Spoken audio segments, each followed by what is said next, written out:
Hello and welcome to Landscape Photography World, the podcast for everyone passionate about landscape photography. I'm Grant Swinburne and I'll be your host on this show, talking to landscape photographers about their motivations, likes and dislikes. This week I'm speaking with Kim Grant, an inspiring landscape photographer, podcast host and creator of Photographic Connections. Kim's profound connection with nature began in northeast Scotland, using photography as a therapeutic escape from anxiety at the age of 16. Growing up in Scotland, her life has always been deeply rooted in nature. Throughout her journey, she has developed a close relationship with it and works in harmony with nature to ground herself and express her creativity. As her passion evolved, she found it providing solace during a career in healthcare. Kim's approach to photography prioritises emotion and connection over technicalities, and she now dedicates herself to connecting others with the healing power of photography, sharing her wisdom on YouTube and the Photographic Connections podcast. We discuss finding her niche within the field of landscape photography, how she got started with YouTube and podcasting, and the importance of self-authenticity when establishing a photography business. I hope you enjoy the show. G'day Kim, welcome to Landscape Photography World. How are you doing? Thank you, Grant. It's a pleasure to be here. I'm really well, thank you. How are you? Yeah, really good. It's a bit hot and sweaty in here at the moment. I've got a fan going overhead because we're sitting in the middle of summer with 70 or 80% humidity and about 33, 34 degrees outside. And that's now about 9 o'clock. Stark contrasts across the world. Definitely. Thank you for agreeing to be on the show. I'm really pleased to get you on board. I know you've been on a number of other podcasts and hopefully I'll ask you some questions that you haven't been asked before. But why don't we start with the one that most people always start with? How did you get into photography? Where did it all start for you? Yeah, of course. So I began photography when I was 16 years old. I actually got into photography because I was in a very dark place at the time, and to try and relieve myself from the deep depression that I was in and the anxiety, I used to go down to the beach a number of evenings a week. I lived by the coast and I used to sit on the sand dunes and watch the sunsets, and that was what gave me hope, basically, to continue with life. And one day I thought I'd love to connect with the sunset in a much more deeper level. And I decided photography was the way. So when I was 16, I got my first camera and it allowed me to start photographing the sunsets and connecting with nature on a much deeper level and being creative in the process. So yeah, I loved it because although I was photographing the same location week in, week out, being by the coast, every sunset was different. The tide was always bringing in and out different things. And I just loved how just observing the lights and just being out there, it was like my solace amongst the turbulence. Fair enough. There's a lot to unpack in that, actually, and I wouldn't mind unpacking some of that if you don't mind. I guess that mental health aspect is something which many photographers talk about, the benefits of both being outdoors, being in nature, seeing stuff that if you're up really early or out really late doing astro or something, a lot of people don't see is actually beneficial. And I think a lot of people also get caught up in that mindset of, okay, I'm going to create now and that's all I'm going to concentrate on and everything else slips out. Is that kind of where it's for you in terms of your mental health? I guess so. I find when I'm out with a camera that I completely forget about everything else. I fully embody the experience. And for me, photography has always been a very emotional thing. Like, it's never been very technical. I've never really been that into gear or settings. And of course, I use these things as part of my work. But I've always been very much about feeling into the scene, and I just find so much beauty and awe and wonder in nature. So when I am going through a difficult time in whatever way that may be, I just find such a release in going out with a camera because it gives me a different perspective. I begin to see all the beautiful things that are surrounding us and deepen that connection to nature. Yeah, I think it gets me out of my head and into my heart, as I quite often say. I find it a very therapeutic experience. Yeah. I think for a lot of people, that experience of getting out into nature alone can be enough. What is it about photography that's really got its hooks into you, and where in your journey did it start to become an artistic pursuit as opposed to a relaxation pursuit? And it might still be both. I'd say it probably still is both. Yeah. Yeah, it probably still is both. I find photography is very creative for me now. It used to be, I didn't really see it as creative, I don't think, until a year or two ago. But yeah, it's definitely much more of the relaxation mixed with the creativity for me now. I love that sense and that feeling that you get when you're out there. And yeah, it's just beautiful. It really helps, I think, in so many ways. Mm. And yeah, sorry, I've forgotten the first half of that question. So have I, to be honest. That's okay. We can freewheel it. That's fine. I guess what I was driving at was, where did the artistic expression start for you? Where did you say, okay, this is more than just getting out into nature. It's more than just sitting here looking at the sunset. I think it's always been in the background for me, but it was always like unconscious. I think when you get into photography, to begin with, I was just very much responding to what I was seeing in whatever way I felt I Mm. wanted to. But of course, very soon into that, I started learning settings and looking at compositional rules and all that kind of stuff. And then I got tied into that for a number of years, photographing, I guess, the stereotypical landscape photographs. I think it wasn't until maybe 2 years ago when I started on a much more deeper self-discovery journey that I began to delve in more what I would call creative and artistic styles of photography and really tapping into that emotional element that's always been there for me. But I feel like for many years I was photographing, I guess, the images that we're often told, the way that we're told makes good Yep. landscape images and the Yeah. locations we're told to go to get good photographs. But just from opening myself up about 2 years ago, it was during the pandemic, actually, when we were stuck and Sure. couldn't go to all these landscapes. I began doing macro and then I began to realize how much I loved it. And then when we were able to explore again, I just found I wanted to be in my local area, but I wanted to photograph the landscapes in a different way, in a more creative way, really tapping back into the emotions that I felt when I first began photography. Dabbling in different forms of photography, like abstract and ICM and multiple exposures, and mixing all of that with some macro and showing like the grander scale of nature, but also the tiny little elements it makes up, I guess, a traditional landscape photograph. I always say there's 100 images in one landscape photograph because there's Yeah. so many things you could then go on to photograph in much greater detail. Yeah, the choice of lens or gear that you're using can make a big difference to what you decide to focus on in that grander landscape, in terms of zoom lenses or a telephoto that brings you right up into elements of the landscape as well. Yeah, definitely. Definitely. I love using a telephoto lens. I use that more now than I hardly ever take out my sort of wider angle lenses now. It's always a lens that's got a really varied focal range, so I can just go around my camera around my neck and just respond. Or I've got my 100 to 400 millimeter lens that I take out a lot to do abstracts and zooming into elements. And of Yeah. course, my macro, I'll use that as a prime lens as well as a macro. So that gives me Okay. a lot of opportunities. So yeah. Nice. In terms of when you're thinking about a shoot, are you on the planning end of the spectrum, or the spontaneous end of the spectrum, or somewhere in the middle? Definitely spontaneous. I used to be a bit of a planner. Like I'd be like, oh, sunset, I'm going to go to this location. But now I think because I like to photograph now when I feel I want to, if that makes sense. So if I've Mhm. got a couple of hours free, it doesn't matter what time of day it is, I will just grab my camera and go out and just respond to whatever I see and decide where I feel like I want to go. There's still on occasions when I'll say, oh, I'm going to get up early tomorrow and go here.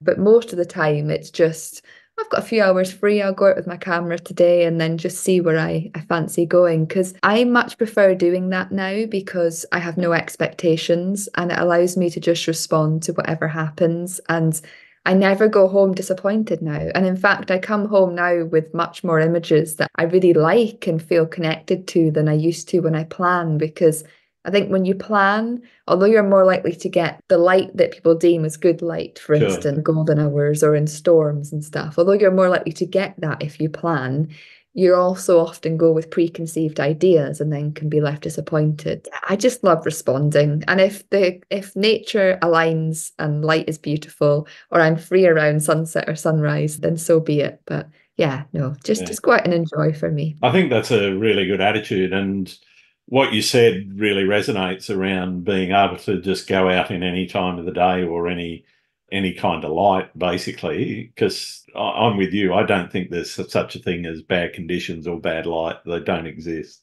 you've got what you've got, and any time is a good time to go and take photos. Now, it might not be the best time to take certain types of photos, because you certainly can't do astro in the middle of the day unless you've got a very good hookup to one of the space telescopes or something.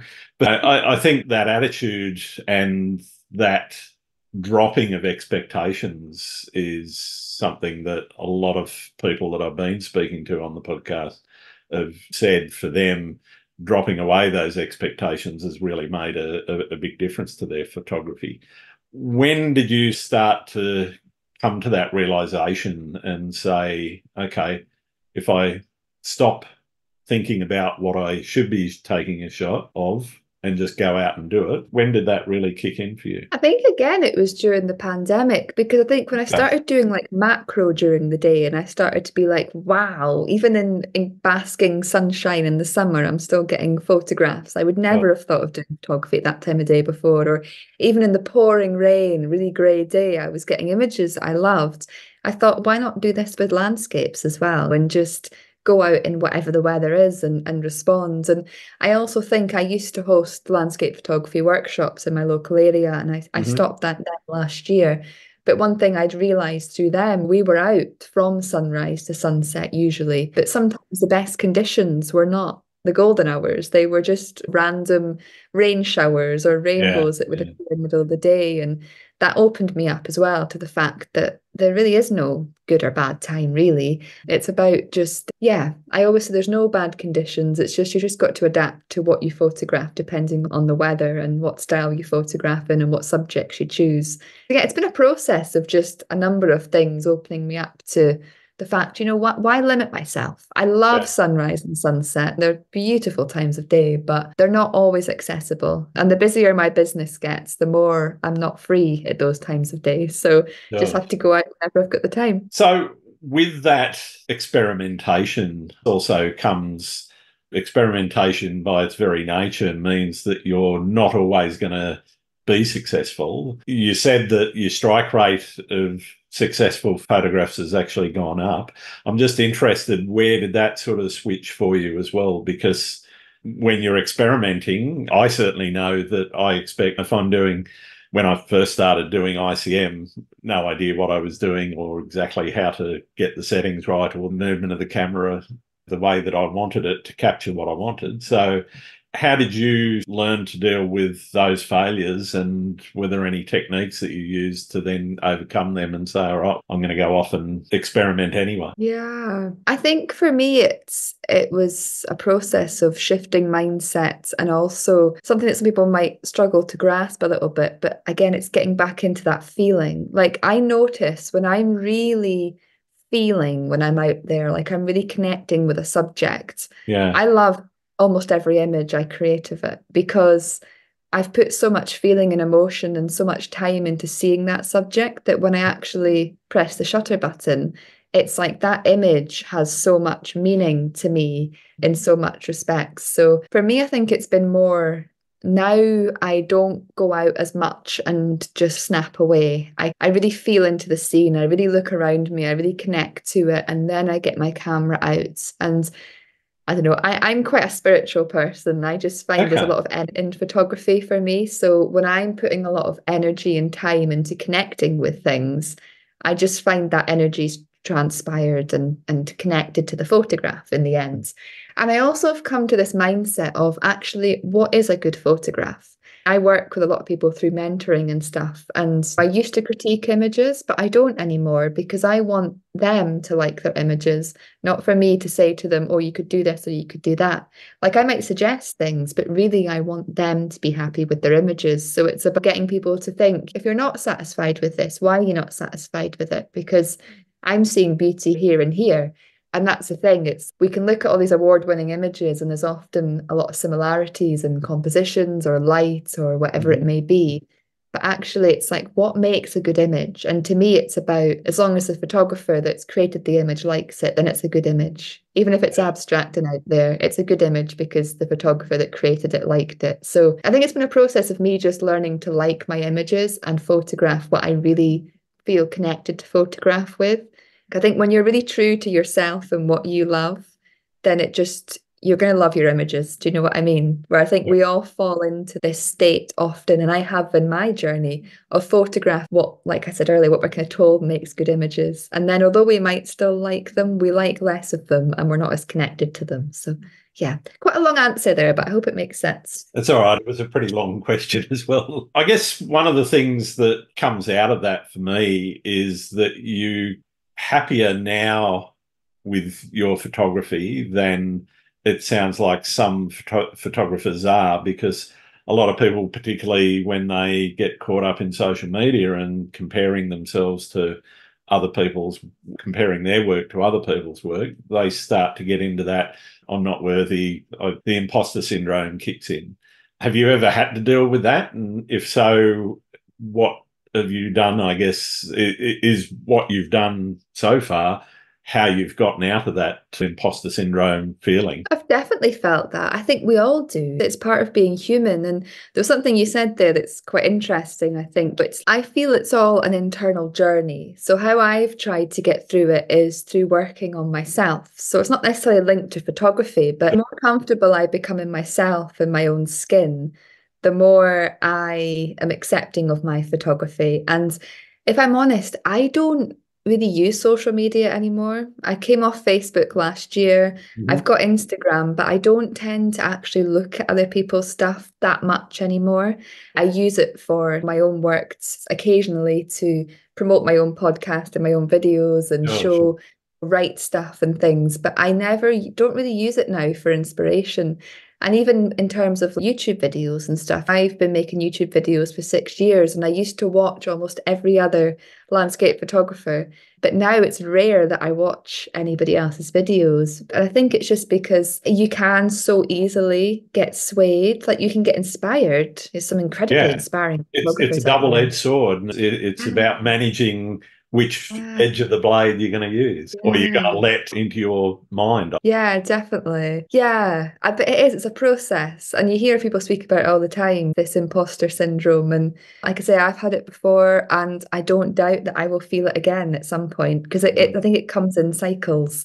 But yeah, I really feel it's an internal process of the more we do our internal work and maybe don't compare ourselves to others, the less we feel that. But it can be a challenge sometimes. It's a challenging journey to go on, but yeah. Definitely. I wouldn't mind if you don't mind touching on the YouTube experience. Where did that kind of kick in for you? How did you get started in that? And what do you see it doing for you? I'm always interested in why people do things and why they continue them, because people Mm. start things and you see some people will go so far and then just stop, give up or whatever because they feel they're not getting traction or something like that. But I'm interested in those people that have done things like yourself for 6 years. There's obviously something that's driving you to create in that way. What is it Mm. that's driving you to, first off, kick it off, but also continue it? So I began not photography, sorry, pretty much on a whim. Like I never started it because I wanted or expected people to watch me. Like my first video was about conservation, about planting trees in the Scottish Highlands, and then some tourism stuff. And then it got into photography. But I just, to begin with, it was like I'd done photography for a number of years and I thought, oh, I've never tried video. Why don't I try video? And at the time, I was incredibly shy. Like I just wouldn't speak to anybody. And beginning to speak to the camera actually helped me find my voice. It allowed me to have a way of voicing what I was seeing and how I was feeling Mm. and put it out there. And over time, it really helped me to improve my confidence. So I think this is why I've continued it because I actually owe so much of my life to YouTube, which sounds quite big, but it's true. Like I've just noticed my confidence in speaking from being this really shy, young 20, whatever year old person to where I am now. It gave me that voice. And it was, I think, because I was one of the first women that did YouTube photography, especially Yeah. landscape photography. And I was also in Scotland, which a lot of people resonate with Scotland. I think that's why my channel took off in the Yeah. beginning. And it's been an interesting journey because I've never stayed the same. I began in conservation, then I started doing landscape photography. I started traveling around Scotland. I did a lighthouse photography mission for a while. I started doing tourism work and promoting different areas. And now my YouTube channel is very much about self-exploration, about encouraging people to explore themselves, their emotions, this feeling that I keep speaking about. And I guess more philosophical concepts has crept into my videos in recent years. And I used to upload one every single week, but it's now one a month because I just feel I want them to have more depth and meaning. Yeah, I just love it. And actually, I owe my whole business to YouTube. I never, ever in a million years thought I would be self-employed. It was never on my agenda. But because of YouTube, I was able to start my business and do what I do. So I owe a lot to YouTube. It's where I've met all of my obviously followers and clients. And there's something about it that I love now. I come up with ideas and I love filming and I love the editing process and putting that thought into something and then publishing it. And I think because I don't really do anything with my images, so me putting my images into a video and telling a story around those images is how I use my photography. Yeah. Okay, cool. I think that's absolutely awesome, Kim. And your description of how it's helped you, I think, is something that's probably a little bit unique with some of the people that I've spoken to, that both YouTubers but also other photographers. People have spoken about how it's helped them recover from feelings of loss or from other mental health issues, but very few have actually spoken about how it's actually helped them build confidence. And that aspect of it was fascinating. I'm interested about how the business decision came where you said, okay, now I'm going to do this full time. I'm going to pack up work and decide to go off and join the circus or whatever you want to call it. Oh, it was a very slow process. And it's only actually been in the last year and a half that I've actually been earning enough to live on. So for me, to begin with, I was a nurse. And although I enjoyed many aspects of nursing, I would look out the window every morning and wish that I was out in nature. And then because of health issues as well, I couldn't sustain the 12-hour shifts. So to get out of nursing, I began my YouTube channel. And then I did a year's internship with a conservation charity in the UK called the RSPB. So I lived as a volunteer on a nature reserve for a year and volunteered doing practical land management and survey work with wildlife and nature reserves. And when that came to an end, I didn't know what to do with my life because my registration as a nurse had lapsed. I definitely didn't want to go back to it. There was no jobs because at the time, like 80 people were going for every single conservation job that came up. So I just slowly began to be self-employed. And it all began with a little bit of money coming in from YouTube and the occasional workshop here and there. And I was just incredibly fortunate at the time that my partner was very supportive and I didn't have too many financial outgoings. So slowly I began to do more workshops, do more offerings. YouTube slowly began to grow. And then I guess it was last year when I launched the latest project, Photographic Connections, that the business has actually taken off to the point where I can now support myself completely. So it's been an interesting process because I think going from having a salaried government job to a steady income it has that sense of security that you're not going to lose your house or lose power or food and all the rest of that sort of thing, all the necessities of life. Yeah. But I think it's just that slow process. I think inside I always knew this is what I just kept feeling called to just keep going. And one day it'll work out. And who knows, being self-employed, it could be all over tomorrow, but I would hope that isn't the case. But it's that gradual process. I don't think I could have been somebody that could just quit and go straight into it. As I've said, it took me 5 years to get to the point where I'm actually earning a full-time wage from it. Yeah. I guess a lot of people do it on the side, don't they? They go part-time and then they do their business part-time and then slowly build it up. But yeah, everybody's journey is different. Absolutely. That's why I love doing this podcast, because everybody has a different way of thinking about things and doing things. I guess looking at that business side of things, how do you do the balancing act of marketing, finance, the actual photography and video and the actual work itself? Because a lot of people going into being self-employed don't realise that they've got to be chief marketing officer, they've got to be the chief financial officer, et cetera, et cetera, et cetera.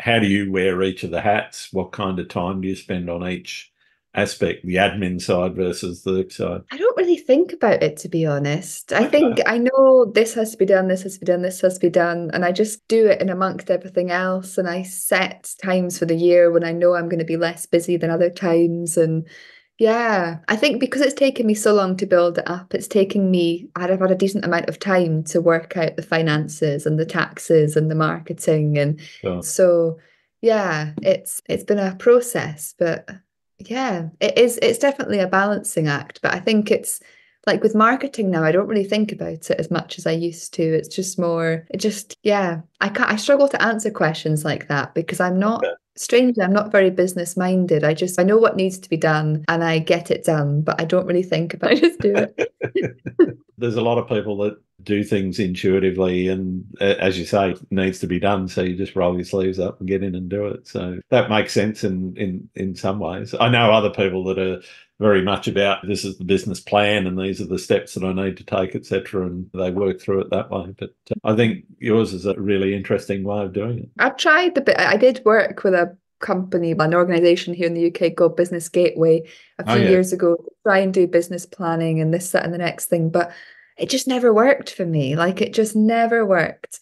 I think because a lot of my, of course, audience and marketing happens online and yeah, it's there trying to push other things and the kind of more traditional methods. And it's, I sure. don't know, that more traditional route just never worked for me. Guess it comes back to the feeling aspect. I don't know. It's just that's a big thing for me, isn't it? Do Oh, well, you do if it works, doing photography? things by feel is a totally valid method, I Yeah. think. Do you do this full time as a business? I do, yes. And I'm only in my second year now, and so not quite making enough to live on. I've got a bit of a nest egg, which is slowly being frittered away, but where it's, as you say, a process. And I'm probably a little bit more, I like to know what I'm going to spend my time on in terms of, okay, well, it's time to sit down and do some marketing, time to sit down and do the finances. And mind you, a lot of that I just leave until tax time when I have to do we have what's called a BAS statement, which is the business statement, which works out we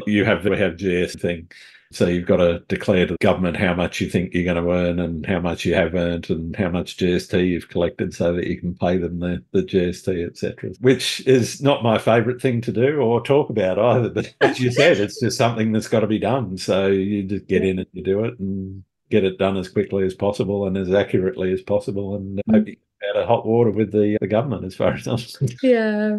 The less I have to do with them, the better. I'd much rather talk about your business. One of the things I ask just about everyone that does this full time and a few that do it part time as well. One of the things that people sometimes struggle with is how to actually price their work and how to value their time and so forth. Have you put any thought in behind that? And are there any tips that you could give people, or again, have you just done it by feel? Oh, it's been probably the hardest thing for me. In the beginning, I used to massively underprice myself. I used to do I so think much for everybody free does. as Yeah. well. Yeah. And I used to do so much for free. But the thing is, back then I wasn't, I didn't have any self-confidence. I was starting out, I was putting the feelers out there. I also didn't know what I wanted to do with my business. I just knew that people were interested in a couple of things I was doing, but I didn't know actually, I didn't have a clear idea of what am I going to do with my photography and how Mm. am I going to make this into something. I did things very cheaply in the beginning, but that gave me experience. It gave me experience of working with clients, of working with brands, of working with companies. And at the time, it was okay because I wasn't in desperate need of money. But again, as I've worked on, it goes back to that self-work stuff, that self-development. I guess the more you work on yourself and you also realize as the years go on how much money you need to live on, well, you Yep. have to start pricing yourself at a price that works. I, of course, do things for free. My podcast is free. YouTube is free. I don't hardly get any ad revenue at all. I've got one sponsor just now, but you never know how long that's going to last for. But I have, of course, my other offerings. Now, if people want to, they can work with me one to one. But of course, you have to pay to do that. And Yeah. I've got workshops and I've got an online community and courses. But I always have like price ranges. So, like, Yep. my membership community is very cheap. And it just means that people can get involved for a very low fee. And then if people want to then do a course or a workshop or work with me one to one, it's like the prices naturally will go up. Sure. But it's been a huge process. And yeah, it's scary because you really want to value yourself and your time. And especially now, because I've been doing a lot of courses and my knowledge and expertise is, of course, growing as the years go on. I think it's natural that you have to start putting your prices up because I guess you're more experienced and stuff. Plus inflation and everything else that goes on in the back. The cost of everything. It is hard though. Like I'd say to anybody that's starting out, it's that fear. You don't want to put the prices too high because you don't want people not to get involved. But equally, if you undersell yourself, people think it's too cheap and also don't buy into it. So it's challenging, but I know I'm constantly losing customers because they think I'm too pricey, and that's for things like prints and whatever. And do you understand what actually it takes to get that image, process that image, get it printed, get it sent out to you, etc. It is a process in itself just to get from that pushing the button to where you actually end up with a print in your hand. And yeah, it just amazes me how people undervalue that stuff as well in today's society. Which brings me to another question, which I'm going to ask in a minute. But before I do that, what's the number one thing you've learnt through running your business? That is an interesting question. I think the number one thing I've learned is the importance of being true to yourself. And I mean that because I went down the route of trying to do so many different things that didn't align with me and not enjoying them. And it's only been through working out actually what can I contribute to the photography world. I don't enjoy teaching photography, as in I don't enjoy teaching settings, I don't enjoy teaching the technicalities, I don't enjoy the gear sides. But what I love is seeing people connect with nature, seeing them out there with their cameras and creating images that speak to them and seeing their well-being improve as a result. And I think because I used to be a nurse, health and wellness is so important to me in my own journey, but also in other people. For me, it's been through getting back to that and getting back to why did I get into photography in the first place? And I guess finding, I don't really to use the word niche because I think it always changes. As we change, it changes. But I think that's a mistake. Not necessarily a mistake. There's no such thing as mistakes. I think it's all lessons. But yeah, I went down that route of trying to do everything that other landscape photographers do. And it just didn't work. It didn't align with me. That's the thing. If you want to run your own business, you've got to be ensuring you're doing something you enjoy and doing it in a way that's true and authentic to you. Because otherwise you're just not going to enjoy it, or it's not going to work, or you're going to get burnt out. So yeah, that's been my biggest learning. Yeah. Finding the way to do it that works for you. Definitely. I'm interested to go back to what I was saying before. Where do you see photography's place in society? I personally see it massively growing in the future. I think the world of photography is changing massively just now. And this could just be because of the people that I'm interacting with. But I really feel for so many years, I feel photography has been so gear and setting orientated and like camera wars and competitions. And I'm seeing more and more people getting into photography now and speaking about the experience, the joy they get. I'm seeing more and more people getting into the creative elements of photography and trying things like ICM. A few years ago, it was rare to come across an ICM photographer. Sure. Every second person is doing it. So I think the world of photography is changing massively just now. I almost feel like it's changing for the better because I almost feel like a lot of photographers are not doing competitions anymore, or they're not as... I know some photographers that have been in the industry for 20, 30 years, and they're selling all of their expensive gear and going back to one camera and one lens. And it's just like, whoa. So it's a big shift just now, but I think more people are opening up to photography and who knows what the future holds, but I'm really excited. Where you live, how has that shaped how you shoot and how you think about what you shoot and how you shoot what you shoot? Massively. So I'm very much a local photographer. There was a period of my life for about 4 or 5 years where I lived, it was only 2 hours away, but I did not connect with the landscape there at all.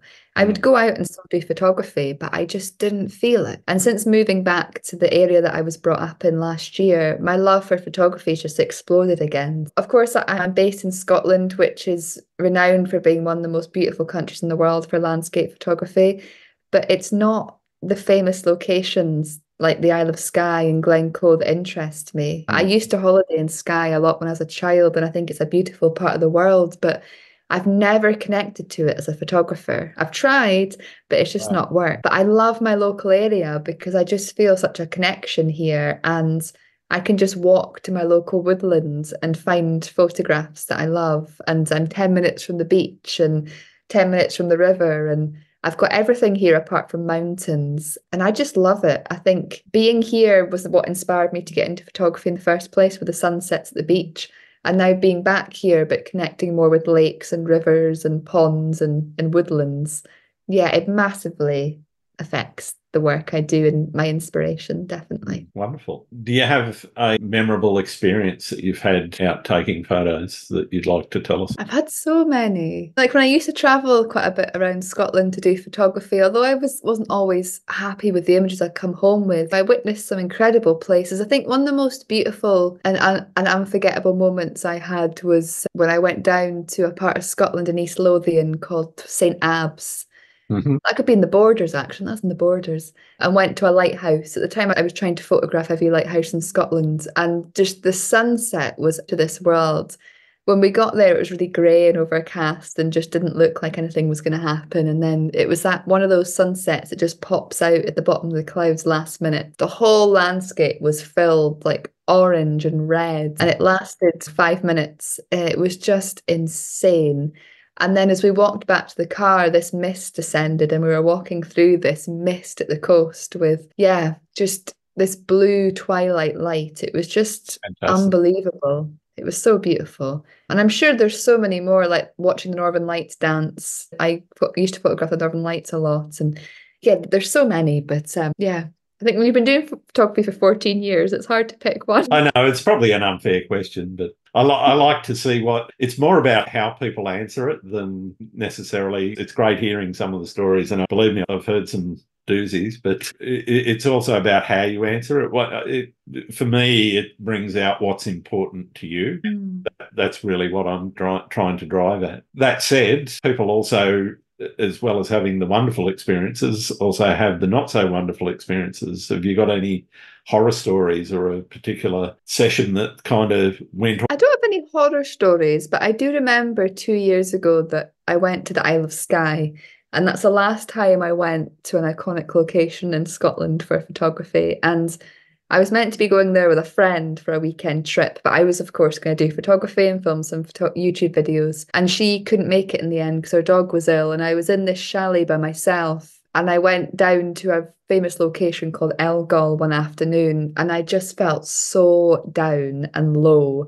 And I was looking at this scene that so many photographers have travelled the world to come to Elgol. It's a phenomenal scene, but I just didn't feel it. I was like, I've just travelled 4.5 hours to come here, and I'm just not feeling it. And I just felt so down, and I took some images and I just wasn't feeling it. And that's when I started doing a bit of ICM, and I thought, this is a bit better. But I just still wasn't feeling it. And then I went back to my chalet, and that night we had a storm. I just remember being on my own in this chalet on the island by myself, absolutely terrified. And I just thought, why am I doing this? Like, why am I making myself go to these places that don't even speak to me for photography and just not enjoying it? And I think that was a big turning point for me of I need to stop chasing the iconic places and actually start doing what's true to me. But I just remember feeling so low that weekend and so annoyed with myself for spending all this money coming somewhere and then just not making the most of it. But I just was like, I'm just not inspired. And I just remember feeling, what's wrong with me? Why am I at this gorgeous location that people pay thousands of pounds to come to Scotland just to photograph this place? And I'm not connecting with it. But I just remember feeling at the time like there's something wrong with me. Why, as a photographer, am I not connecting with this? But I've just come to realize that we're all different. And back then, I had this uncomfortable feeling inside, but I couldn't work out where it was coming from. And I was blaming myself. But really, it was like, we're all different. We're all different. Where did you learn your photography and processing techniques? Are you self-taught? Are you gone through an education process of more formally? Yeah, I'm all self-taught. So when I first began photography, like composition just intuitively came to me. I think because I watched so much light and the weather before I did photography. It took me a while to learn the settings.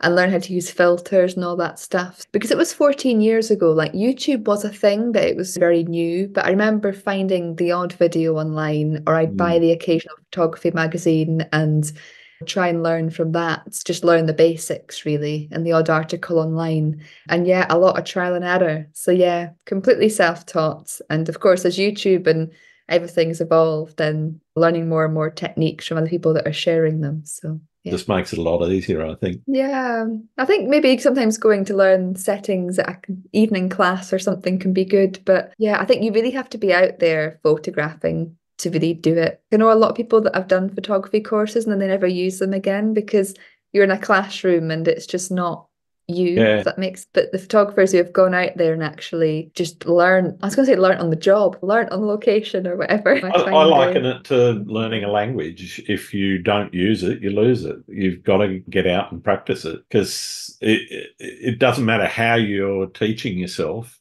That experience, that experimentation, the failures, which turn into lessons, hopefully, for those that are learning from failure. They're the things that actually make you a better photographer, the ability to go out there and practice it. And the more you practice anything, the better you become at it. That's the thing, isn't it? When you're learning a language, they say go to the country that speaks the language. You've got to immerse yourself in it. And if you just go to a classroom, they teach you some settings, they show you a few things, and then you just leave the camera on the couch, on the shelf, then I forget who it was, but somebody said to me once, I've never taken a good photo from the couch.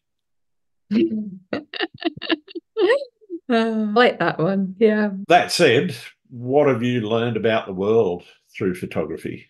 You've obviously learnt a lot about yourself, but I'm interested in what externally have you learned? So much. I just spend so much time observing nature, and I've just seen so many beautiful things, and learning about like astrophotography is just incredible, and learning about the stars and the constellations and what causes the northern lights, and learning about birds and migration and looking at these birds and where they've come from and then photographing them.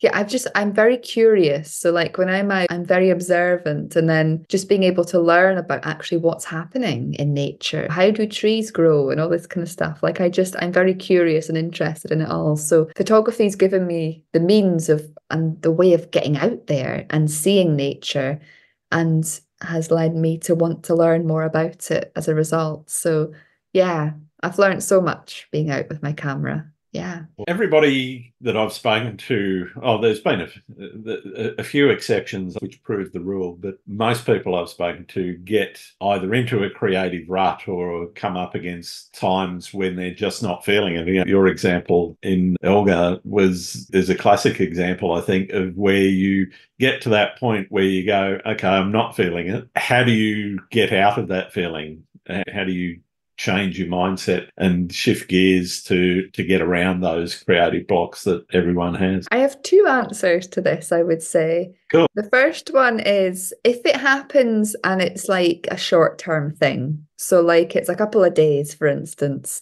or a week, then I won't force anything. I'll just say, do you know what? I'm not feeling it this week. That's okay. Just let it go. Like when we force things, especially if we see photography as a creative pursuit, when we force creativity, it's never going to be the way we want it to be. And I'm like, maybe this week's just not meant for photography. Maybe I just need to rest. But if it can take for a number of days or a number of weeks, it'll be, for me, it's about switching it up. It's about trying a different subject, trying a different lens. If I've been doing macro for weeks, it's about going back to ICM. Or if I've been in the forests for a few months, it's about let's go to the coast. Or do you know what? Maybe try and get up for sunrise tomorrow and see if that sparks something. Or yeah, and also I don't listen to a lot of photography podcasts, but I listen to a lot of other podcasts that spark my imagination. And I know that's something that a lot of people say about the podcast I have, Photographic Connections, is they say like it inspires them to get out. So I find listening to other people, and I guess me being a podcast host myself, I get so much inspiration from my guests. I try different techniques, different subjects because of what they've shared with me. So now we've got all of this wealth of inspiration out there. But the trick is to listen to the inspiration, then actually go out and act on it, because we can otherwise spend hours and hours watching video after video or podcast after podcast. Yeah, and you never leave your couch. And as I said before, you don't take good photos from your couch. So as soon as you see something of inspiration or hear something of inspiration, write it down. And the next time you've got an hour free, go out and give it a go. Fantastic. That's really good advice. What's your favourite thing about being a photographer? The ability to see the world from a different angle, I think. We all walk around life looking at the world from eye level, like one focal range. The beauty of being a photographer is that we can zoom into things and get a different perspective. We can photograph the night sky and see thousands of stars when our eye can only see hundreds. We can use a macro lens to see the tiny hairs on the back of a fly or the pollen on the bee. You can't see that with the eye. So for me, that's the most incredible thing, is being able to see things that are out there that we can't visually perceive without a camera. I see. What's your least favourite thing? For me, it's about being in a world, going back to the whole gear situation. I think for me, it's about being part of a world that's very competition and gear orientated. I've always struggled with that. So yeah, I think because I'm not that way minded, I've always found that quite difficult for some reason. But I guess the more I shift into my own mindset and my own niche, it's not becoming such a thing anymore. But it's something that I've always really struggled with, is that gear war side of photography. Yeah, I've personally never really understood it, because Sony makes all the sensors now anyway. So just about every camera's the same. Yeah, exactly.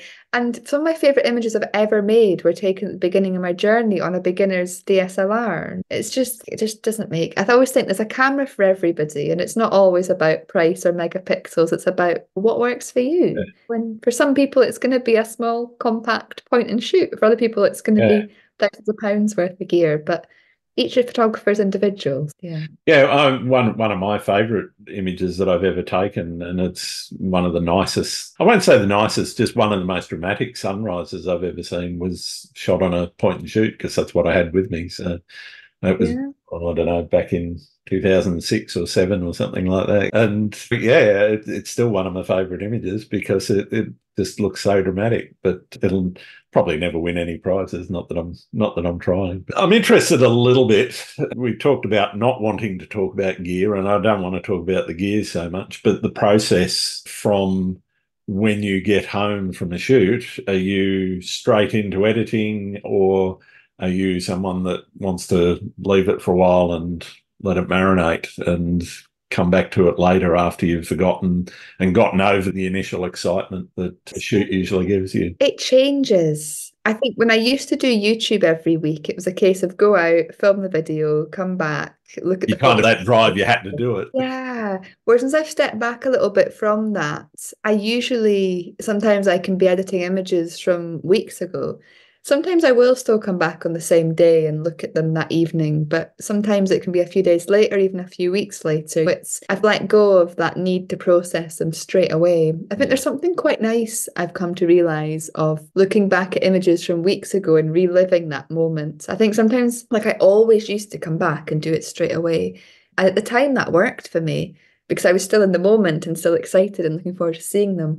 But there's something about now looking at them a couple of days or weeks later and reflecting back on that moment and then doing a bit of editing, because it's almost, I don't know, the imagination starts working and I quite like it. Yeah, but I go through, I think because we've maybe established, I go through all these curves of things are always changing. I've never had the same routine in my photography. It's always shifting and evolving. That's cool. What's the worst, or actually, what's the best and or the worst piece of advice that you've ever been given? I don't know about that one, actually. I think it's when people say you need this to do X, Y, or Z. That's one thing about being on YouTube for many years. You will occasionally get comments from people that are saying you're doing this wrong, you need this. If I'm hand holding my camera, sometimes people will say you need a tripod for that. Or I think that's the kind of thing. It's about, sometimes it's, I think I've realised, especially with modern cameras, there's 5 ways to do the same thing. And it's about finding what way works for you. So it's like when people say you have to focus this way, you need this piece of gear, you need that.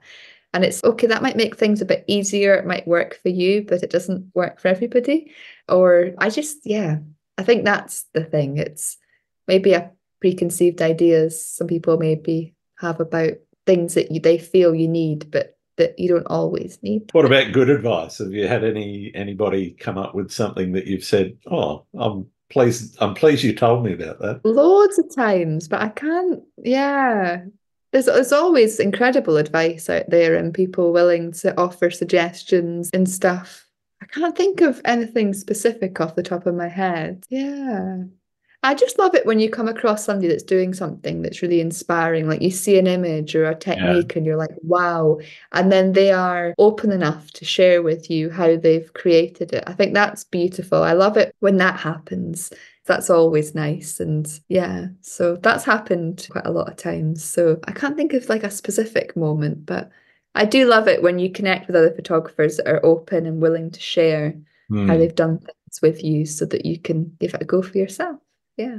Yeah, I think that's fantastic. What advice would you give somebody that's just starting out? Experiment, practice, get out as much as you can, and try not to get hung up on too much on what you feel you're doing right or wrong. Just go out with a camera and point it at what interests you and experiment, because that's the best way to learn, I think. No, thank you. We need to wrap up soon. Who do you think I should be talking to on the podcast? Oh, there is so many people. I'm trying to think specifically of landscape photographers. I love listening to a guy called Paul Sanders, but he's not specifically landscape, but he does a lot of landscape work. Sure. Because he has quite a philosophical, spiritual sort of connection to photography, he really Yep. resonates with me. Yeah.